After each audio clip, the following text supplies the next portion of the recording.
La tapisserie m'est tombée dessus, j'ai envie de dire, il y a 30 ans.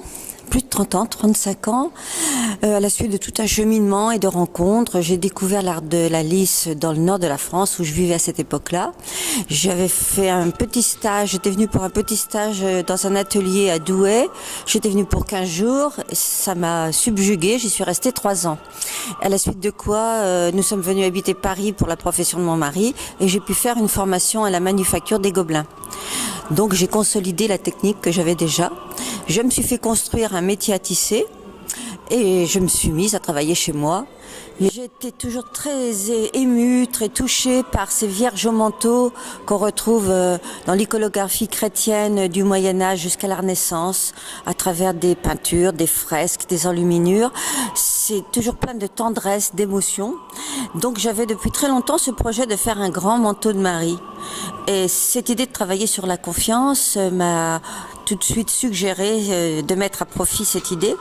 Donc j'ai travaillé sur mon métier à tisser comme d'habitude, un manteau en une seule pièce, d'1,50 m de haut sur 1,30 m de large, donc tissé de fils de laine bleu, de la soie, des fils brillants. Ce manteau s'ouvre en fait en trompe-l'œil sur une foule de petits personnages, comme ces vierges manteaux du Moyen-Âge qui protégeaient la foule des pèlerins sous leur manteau. J'ai repris cette idée avec des tout petits personnages tissés de tonalités différentes pour évoquer la multitude des ethnies asiatiques, africaines, métisses ou blanches, protégées symboliquement par Marie.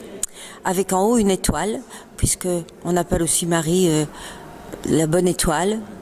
Et au verso de cette tapisserie, je l'ai doublée de tissu de velours de soie bleu marine, rebrodé de fleurs de dentelle, ponctué de perles dorées pour évoquer peut-être la nuit, l'obscurité dans laquelle vivent les humains, avec l'espérance d'autre chose, d'une recherche à travers les fleurs, peut-être un jardin d'Éden, la vie après la vie, ça à chacun d'interpréter.